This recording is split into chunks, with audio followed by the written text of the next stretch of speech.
What's going on, PhinManiacs listeners? This is a special show coming Wednesday night.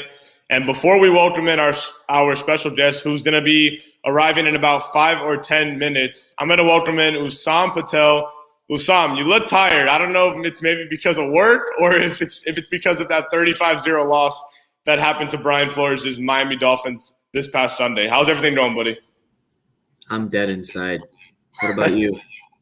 I'm honestly, I'm hanging in there. I mean, it was obviously probably one of the most disastrous home losses, let alone of a Miami Dolphins football game that I've noticed in a long, long time. That was probably a nightmarish performance on the offensive line, just really everyone overall. I mean, I'm not going to sit here and kind of point fingers.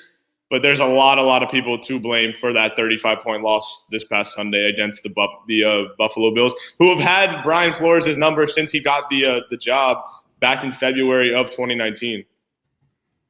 I didn't even watch the game. Listen, I didn't even watch the game. After I heard Tua went down, I said, nope. I came back from work, turned my phone off, turned my laptop off, turned the TV off. I just went straight to bed because I knew how bad of a day it would be. And look, I catched the highlights a little bit, and I looked at the all 22 as well because I have it. And Tua had no time. He literally had no time, and he only played 7 snaps. Correct. Miami's game plan usually every single game from last season to now, they want to start off fast with Tua. They want to get quick hitters in. They want to get big plays in. They just want to snap the ball quick. And what the Bills did in those first 7 to 8 plays is that they rushed 5. They always rushed 4 and 5. And the offensive line, it just didn't communicate. They were just bad at communicating with each other. And I believe on one play, I don't know if Jason could pull it up from one of my tweets. I'll have to find it. But there was a tweet resurfacing, I think, last week, and even J.C. Jackson said that Tua can't get past his first read. And I looked at the all-22, and I saw this exact play. I'm going to drop it here in the chat real quick. And, hey, Josh, how you doing? What's up, guys? How's everything going, Josh? Doing good. And if Jason could input this video onto the StreamYard so everybody can see what I'm talking about. It's a 2nd and 15, and Malcolm Brown is the running back, and he's in pass protection. And he sees the defensive back creeping up towards the line of scrimmage. He checks it to Malcolm Brown. He goes, Malcolm, there's a blitzer coming off the side. It's the defensive back right there. He gets past his first read, which is Devontae Parker, and Devontae Parker is on a slant, but he's doubled with the corner and the safety. So he looks to his right, steps up in the pocket, and tries to throw it to Waddle. But the pressure is there. Malcolm Brown does not take the defensive back blitzing until it gets sacked. That has been the story the entire 7 snaps and with and against the Patriots. It just the offensive line communication has been bad. So sorry to go on a little bit of a rant here, but Josh, you're good. How you doing, Josh? That's why we're here. Yeah, Josh, we first obviously want to thank you for coming on tonight. How's everything going, buddy? He went MIA. He went MIA. I was about to say, I went on too long of a rant, and he said, nope, I'm out of here. Looks like we're probably experiencing some technical difficulties on Josh's end. And that's perfectly fine. But look, Brian, you saw the entire game. What were your thoughts on it? I mean, watching it really, Tua Tagovailoa sacked 2 times on the first 3 offensive plays from scrimmage. You kind of hit it right on the head. Miscommunication was definitely a huge problem. But, many journalists talked about it after the game as well. How many dropped passes? Devontae Parker dropped a would-have-been touchdown. Albert Wilson, who really seemed like he caught everything during training camp, couldn't catch a damn football during that game. I want to ask you, Josh, you were there. You were on the sidelines, right? What was your take? That honestly probably was I've been covering this team now for 4 years. I can honestly tell you that game this past Sunday, and there was a lot of, losing 59-10 in Brian Flores' first game back in week 1 of 2019. Josh, do you think this is probably the worst loss under head coach Brian Flores? I mean, I know it's 35-0, and you're talking about the top of the division, and really realistically a top 2, maybe 3 team in the AFC. Your defense was there for a Correct. while. I agree. So I think the numbers are inflating the gap really between what the Dolphins are and what the Bills are. Obviously, the Bills a significant step ahead. You guys were just touching on it. The offensive line in the play, Sam, you just showed, Austin Jackson was supposed to kick out, and it's communication. Correct. So there's been a lot of people talking about this offensive line. We knew all training camp that the offensive line was going to be the problem. If you think about it, though, where's the defensive front for the Dolphins? If this defensive front for the Dolphins can't take care of their own offensive line the way we've seen this offensive line get dismantled the last 2 weeks, it's another issue to be addressed. Christian Wilkins is a high draft pick. Obviously, Raekwon Davis's injury, hurts there. But you get this team healthy. I'm curious to see what Will Fuller adds. But, I mean, he's a speed guy, so you're going to have to buy Jacoby time in the pocket. Jacoby's a little bit bigger quarterback than Tua is. Obviously, right-handed. I love Brissett with Mike Gesicki. We saw what Fitzpatrick did with Gesicki versus what Tua has done with Gesicki. So I would expect more Gesicki in this lineup, especially with how the Raiders run their offense. I have a feeling looking at a lot of Raiders tape this week. So they have that 3 tight end set, and they kind of look like the Ravens from a few years ago. So it's going to be communication on this offensive line. I mean, especially you're going on the road. Allegiant Stadium is 2 years old. This is really the first time they've had a full capacity. That place is going to be rocking. I'm curious to see how many Dolphins fans actually travel, because this is the only West Coast road trip. This is the farthest road trip. And when I covered the Green Bay Packers for 6 years, a lot of times when they went west like this, they would go a day early. So they would leave on a Friday to get their bodies right. And it is a little bit of a later start, so it's a 4 o'clock start. But this offensive line has to be better. Obviously, they've tried to kind of bring in Greg Little, who's been inactive. They tried getting DJ Fluker, who was a medical, first-round pick, but they had to reach a medical settlement. So they know that it's a problem. I still would love to see them bootleg. I know it puts Jacoby in a little bit of a more precarious situation. That's what Tua was good at, and he's the only left-handed quarterback in the league. But when you're taking shots like that repeatedly, there's not much you can do. And then you're relying on your defense to win you ball games. And, I was talking with a friend about this. I covered Peyton Manning when he won the Super Bowl with the Broncos. All you really need with the Dolphins in this division, outside of playing the Bills, you just need a game manager. Like, you don't need a great quarterback. You have enough pieces in place. Just don't turn the ball over and move the chains and stop going 3 and out. And you have enough playmakers on that other side of the ball, specifically on the back end, where you should be in ball games. And really, that's what Mac Jones is going to try to do, I think, with the Patriots this year. So it's week 2. Everyone's got to calm down. 10-7 probably gets you in, maybe. And, Colts right now coming in next week. You've got 2 bad ankles with Carson Wentz. See if Tua comes back. If I were the Dolphins, though, right now, just me in my own head, probably unless everybody gets COVID on the Tampa Bay Bucks. They've got 3 players on the list right now, including Antonio Brown. There's no way to play Tua in that game. Then you go to London to play Jacksonville. You might as well rest Tua the next 3 weeks. I mean, I would have put him on IR. Miss those 3 games. Whatever, you could brought up another player. But I'd give him the rest and see if you can get this guy healthy, because realistically with the first 2 games, you're not getting a good look at Tua anyway, because the offensive line really just doesn't give you enough. And when you're talking about broken ribs, multiple fractured ribs, look, he's a tough guy. I know other quarterbacks have played with fractured ribs before. Justin Fields did it in college. But what do you have to gain here? You're playing on the road. Loss. Anytime you play on the road, it's realistically a loss in the NFL. That's why the home team's always favored by 3 points. So if you can figure out how to go 1-2, get a win over the Jacksonville Jaguars in London, I think you're fine. I know it's not where fans want to be. You're not going to start 4-2, but it's not doom and gloom yet. And that road win to start, a divisional win week 1, that's huge. That counts as 2 wins. So fans got to recognize that and remember that. But this team's got to get healthy, and then offensive line play, they have to be better. You got a lot of top picks and a lot of money spent up there, and they're just play is just poor. Specifically Austin Jackson. And I'm a USC guy. I love the guy, but he's got to play better. So I got to ask you this, Josh. I find it a little bit mind-boggling that Coach Lem and the Dolphins offensive personnel have tried to make Liam Eichenberg work in the right tackle and left guard spot. Now, with Barry Jackson's report coming out earlier today, it looks like they're benching Solomon Kinley and might insert Liam Eichenberg at left guard.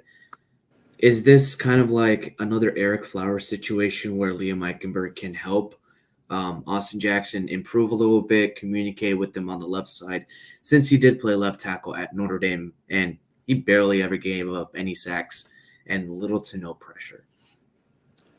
I think realistically, in the offensive line coaches that I've talked to, you're looking ideally to build a roster where you can interchange all 5 guys. They don't have a stud, like left tackle, like a David Bakhtiari for the Packers, for example. So you're looking for the best combination, and each week that could change a little bit depending on the personnel they're seeing. So obviously the big name for the Raiders, Maxx Crosby. So where are you going to find a mismatch? Where do you need to give help? Where do you think your guys can win the one-on-one battles? And that's why you're seeing Eichenberg move so much, and that's why they took him so high, is because of his versatility and his ability to play multiple positions. So Maxx Crosby, I think right now through the first 2 weeks, he's been a force. So he's your number one concern. And if you're going to double him, can the other guys win one-on-one battles? And depending on where they move him around, you might see some other guys move as well. But ideally, yes, you want to play Eichenberg where he played in college and where he was so good in college. You think that would be the most natural step. But it's what 5 can give you the best chance to win. And while Eichenberg would be better maybe at left tackle, more comfortable, like having him on the other side, like you said, to help communicate or wherever he needs to be, kick into guard, that's just going to make your 5 better overall, even though that one position is going to be weaker, if that makes sense. I got you. And football is like game plan and matchup. So basically, who's your worst player? Which player are you going to make beat us? Maxx Crosby's not going to beat us. So we're going to do this to counter that. That's pretty much all. It's, people like break this down all that much. It's just literally like throw and catch the ball, guys. Like it's not rocket science. Yeah, but it's a little bit like chess. I'm doing this, which is great, and we get to have conversations like this. So yeah, it's fun. All the time. And you spoke about the defensive line as well, and I wanted to touch up on this too. A lot of Dolphins fans aren't happy with Christian Wilkins, and I'm not understanding it. He's not the type of guy who you want to like. Obviously, you want everybody to make plays, but he doesn't need to make plays in the backfield.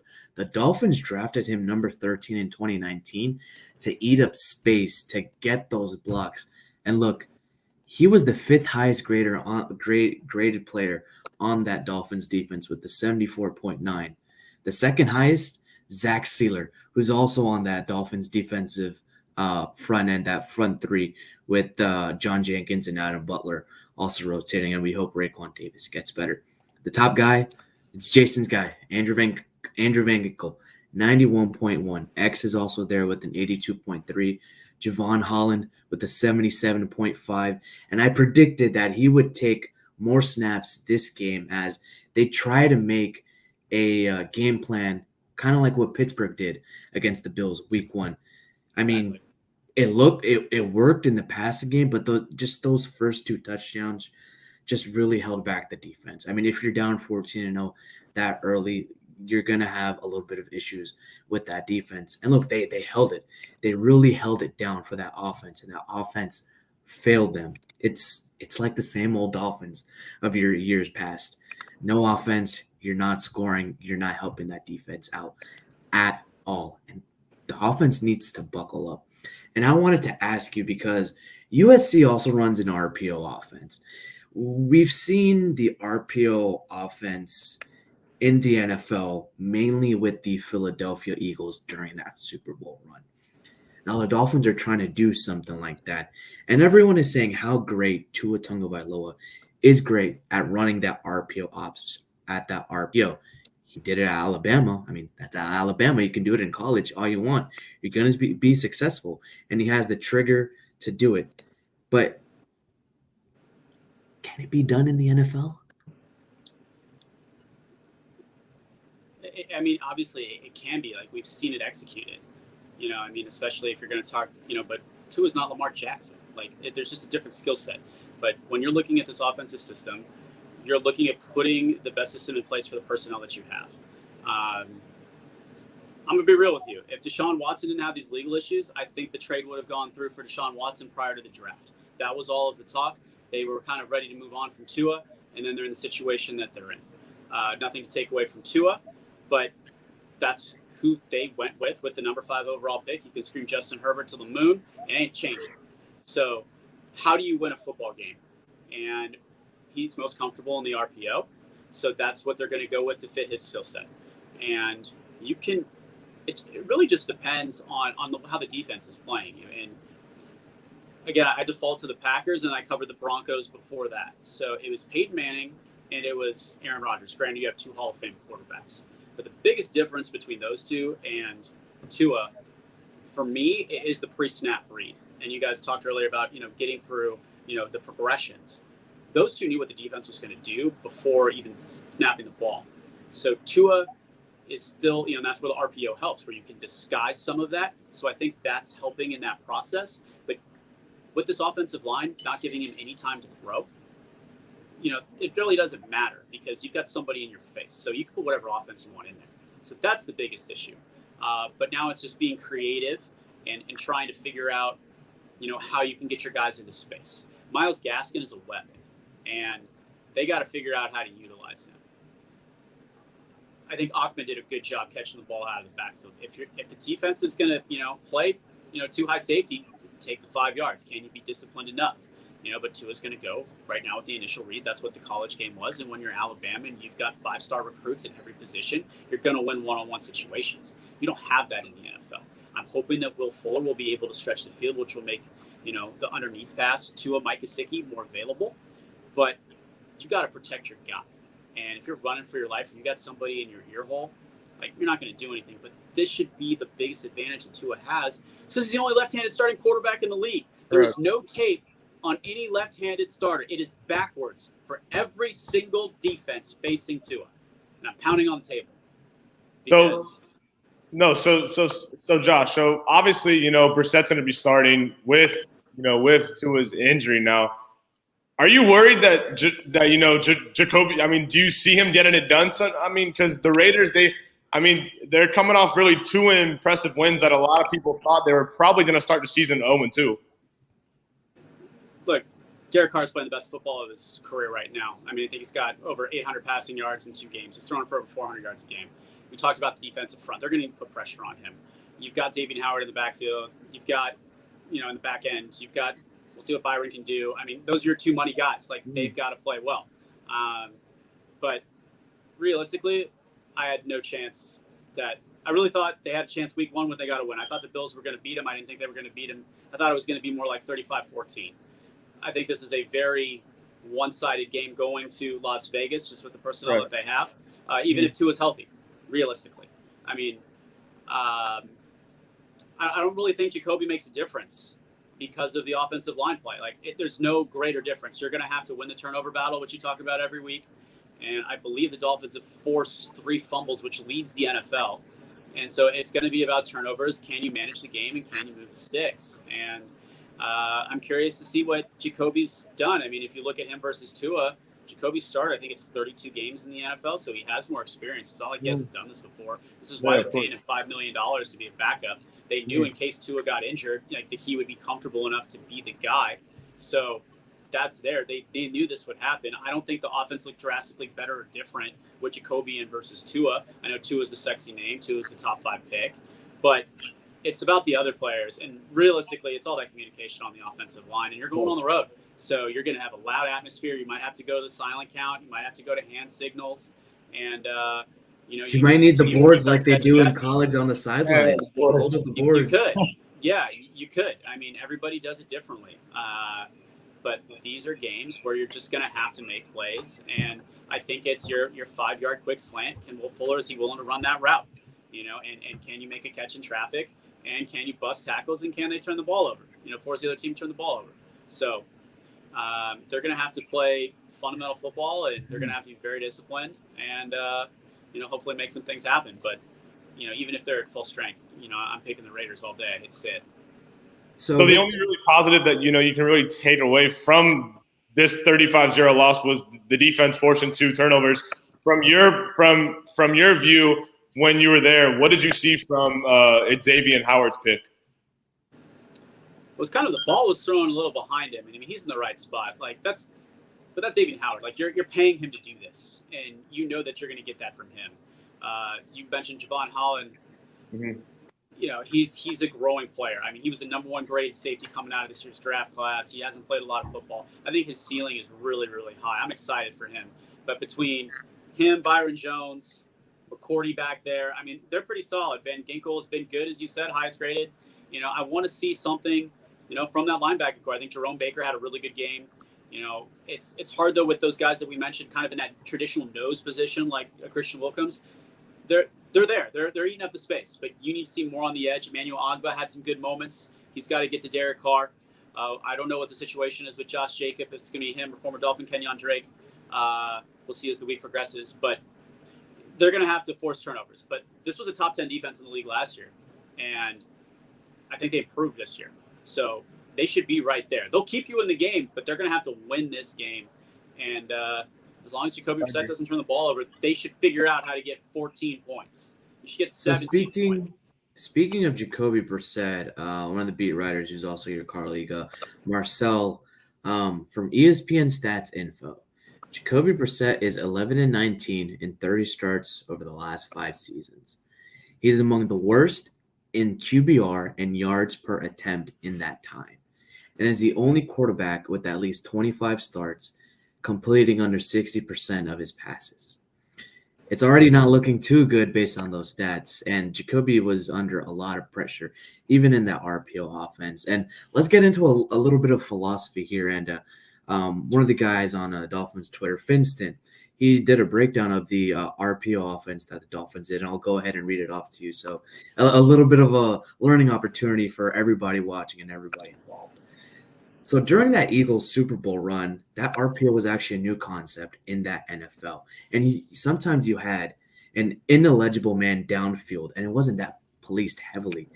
Now it is because of offensive linemen going 5-10 yards down the field. We saw Solomon Keeling get called on that last week against the Bills. In the NFL, you only have 1 yard of leeway to go downfield compared to 3 in college. That is a big difference. So, okay, cool. You want to run that RPO-based offense? Well, you can only have a few basic reads. It cannot be too complex like a pro-style offense, kind of like the Los Angeles Chargers, kind of like the Green Bay Packers with Aaron Rodgers too. So you have to make those reads really quickly, and Tua is great at that. Your reads are generally, either a screen, kind of like a bubble screen, or a jailbreak with the running back to the field side, which has more grass, or you get a slant route, a hitch route, or an option route with a possible flat route to the boundary. Those are usually tight ends running the flat routes. The theory is if you have too many people in the box, then one of the receivers have to be open. They have to be open. But what happens if you overload the box so that the run read is never there? And through RPOs, you have to be in 11 personnel. Miami has not gone past over a 36% rate in 11 personnel the last 2 weeks against the Patriots and the Bills. They have been more successful in 12 personnel, over 45 to 55% the last 2 weeks. And they've had a successful rate last season too with the two tight end sets. So I believe they should be running more 12 personnel and RPO based offense out of 12 personnel compared to the 11 that they run in college. So look, you can have 3 receivers in 11 personnel. That's what it is. That means you have 2 safeties covering the deep side, 1 to play the tight end, and 1 to be around the middle of the field, that middle hook zone. Now, this is the biggest issue in 11 personnel and where Miami is not having a lot of that success. If you use a safety to cover that slant to the boundary and a window throw, which was basically that first drive against Buffalo, you have no play. You are not going to be able to convert.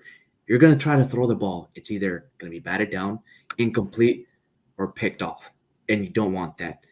Then after that, your offensive line is downfield.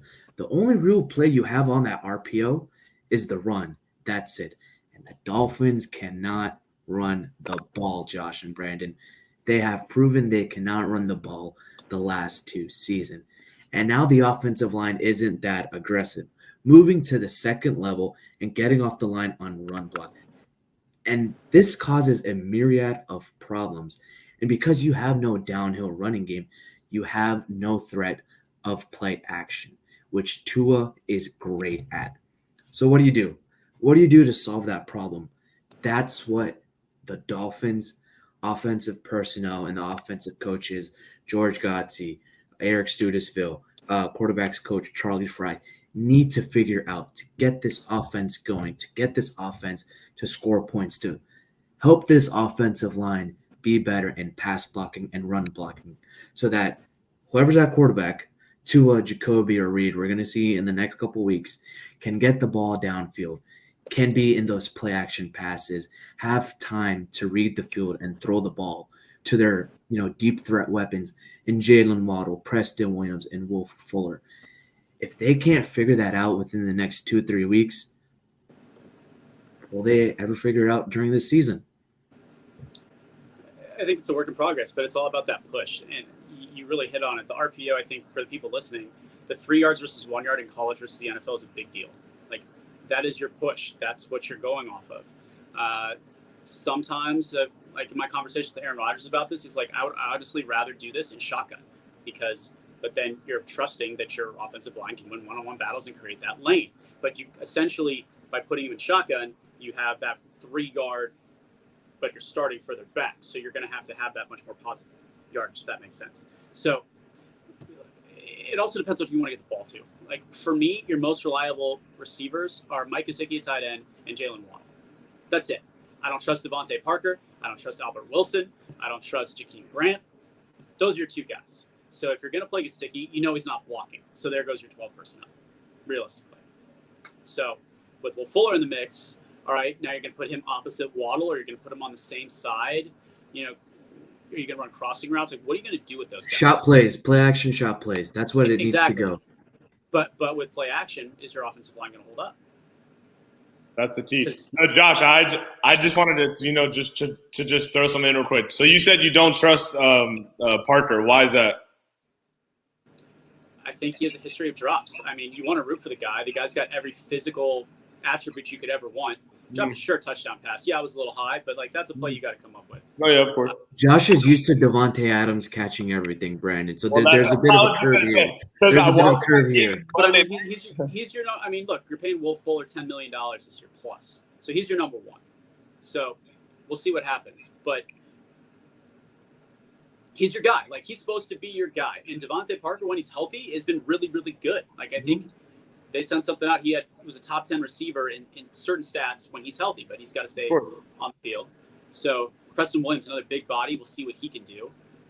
Project out of Colorado State. But, I mean, he has every physical attribute you could want. It's just figuring out timing. But, I mean, these are receivers are a dime a dozen. You need a playmaker. You need someone where it's 3rd and long, or it's like, I need a play, I'm going to this guy. And then you've got to have Godsey or Studesville say, let's be creative enough to move this guy around, and so that we can find a mismatch. So specifically with the Packers, they were moving Devontae Adams inside into the slot and letting him run there. They did it with Jordy Nelson because they were seeing so much double coverage. So move, counter move, punch again. And so that's what I really want to see. You've got 2 weeks of film. You should be able to figure something out. And I'm not in the Eric Studesville meetings, but basically it's Eric Studesville taking care of the run ideas. It's Godsey kind of working on the passing game. Godsey's got final say on the play. And then you've got the quarterback coach relaying the play to Tua. I'm curious how that communication is going to change with Jacoby. I wish that question were asked to the offensive coordinators. I don't know if it was not there yesterday. But we're going to find out real quick. But so Godsey is the final guy that says this is the play. And from what I have been told. So before we close the door on tonight's show, Josh, is there maybe a potential? I mean, Will Fuller making his Dolphins debut, right? I mean, we all 3 of us touched on it. What do you see him? Maybe you put him in this offense now. It obviously won't be Tua Sunday. I mean, do you think maybe this offense can get somewhat going? Because you can't get any worse than putting up 0 points, right? Exactly. Well, just hopefully you don't give up a safety in your own inside to start. It's happened before. So basically with what Will Fuller does, he brings so much speed. And you pair him and Waddle together, the receivers are fast. Mm-hmm. So that's going to bring that safety along with him. You're not going to let Will Fuller go one-on-one. And I'm really hoping that opens up the intermediate pass game for the Durham Smythes, for the Mike Gesicki's. And can you get those 6 to 8 yard chunk plays? And then can you let Myles Gaskin get somewhat of a push and let him go for 3 yards a carry? That's a first down right there, everybody. That's all you need. You don't need to hit the home run ball every single time. So I think Will Fuller will stretch the field. I think that is the biggest thing that I want to see from Will Fuller. And if he's got a one-on-one, Jacoby's got to get it to him and let him go up and make a play. And if you win your one-on-one battles, that's really all you're looking for as a receiver. And I think Waddle can do that. I think Waddle's there. And if Will Fuller can do the same, and when you get guys that start making plays, it gets infectious. I can't explain it to you. You see, it pumps you up. There's a change on the sideline. You can feel it. They get juice. So I'm hoping that they can go in there and they can make this game competitive. And shoot, if they steal one, that's great. It's an AFC team. It'll help. But and then it doesn't get any easier when you're going 2 weeks again to Tampa Bay. And realistically, this Colts game at home, whether Carson Wentz has got 2 bad ankles, 2 good ankles, whatever, that's a game you have to win. You can't lose that Colts game. So if you're 2-2. I think that's a win through the first 4 weeks, and then you go to Tampa and lose by 40. You go to Tampa, but then you're now. back. What if Miami shocks the world? You're 3 and beats Tampa. What if Miami just absolutely shocks the world and beats Tampa? I love it. If Tom Brady at 43, 44 right now, still throwing 4 or 5 touchdowns per no, come on, stop. If Tua Tagovailoa plays and drops his right in onto Tampa Bay's field, that's a win. I don't care what. Hey, regardless of whether Tua or Jacoby Brissett the spread in that game has to be 10+ going in favor of Tampa Bay. No, right. I think it depends on what they do this week. I think they're playing at the Rams, which should be a good game, and that's a potential NFC Championship game right there. So, I don't know. We'll have to wait and see. But they've got a lot. I mean, their entire team is vaccinated. So I don't think you're really going to have too many COVID issues with Tampa, even though AB's on the list right now. I can tell you the Colts are the lowest vaccinated team in the NFL. Wow. So maybe something breaks there and they get a bunch of players out. Could be a win. But they should beat that team at home regardless. So there's all these factors that really people don't think about would be a big deal, but they actually could end up being. Of course. But look, this team 9-8, 10-7, 10 gets you into the playoffs. They won 10 games last year. It's early in the season, and this team has a Week 14 bye. So as long as they're still relevant going into that Week 14 bye, that's going to be huge. You want to be playing your best football as you go into December, and that's where this is going to be determined. I'm peeking at the schedule, so I'm looking away. So you've got home games at New York, on the road at New Orleans, who's a mess, Tennessee, who could be a playoff team, and then you finish at home against New England, who you just beat. So you go 4-0 in your last game, 4 games, you're right there. So this thing is far from over, but it's about health. And, right. I hope this offensive line gets better. I really think that's the number one concern over the drops, over everything else, because if you have the offensive line, you get protection, everything will slow down, and we'll see what happens. But if anybody's going to Vegas, I might hedge your bets if you're already put money on the Dolphins preseason. All right, Josh. Well, as always, appreciate it. Thank you very much, for coming on tonight. Usam Patel, as always, thank you very much. Yeah. And we'll see if as long as the Dolphins score 7 points on Sunday, hey, it's a win for me. The bar is low. It is low. Hey, if the expectations aren't high, you're not setting yourself up for a fall, right? Well, I appreciate you guys as well. More importantly, we've got a football game to watch on Sunday. Yeah. A football game featuring Jacoby Brissett against that ferocious Raiders front seven. We'll see how that goes. Oh, who does USC play this Saturday, or do they play Friday? I have no idea. Oh man, I haven't looked. You know what's crazy? Hey, the Gators. Before we close the show, I am going to say Florida should have won that game. Florida should have won that game. If your kicker doesn't miss the extra point, you don't have to worry about going for that stupid 2-point conversion that I had no idea what they were doing. Bama's Come on, gonna Josh. Bama. You know Man, Florida had that game. If that game goes into overtime 31-31, all the momentum was because remember, I think at one point Alabama was up 21-3, and then Florida gained all the momentum back. And with 90,000 people in the swamp, come on, Florida had that game. If, ands, and buts do not ever Florida's looking a lot work. better than Florida State, Miami right now. So We'll give them that. I was It's the hoping Dan not. Mullen I effect. didn't want to mention that, but Florida State really did lose to an FCS school. That's embarrassing. Well, gentlemen, as always, thank you very much. And as always, fins up, everyone. Fins up, everybody.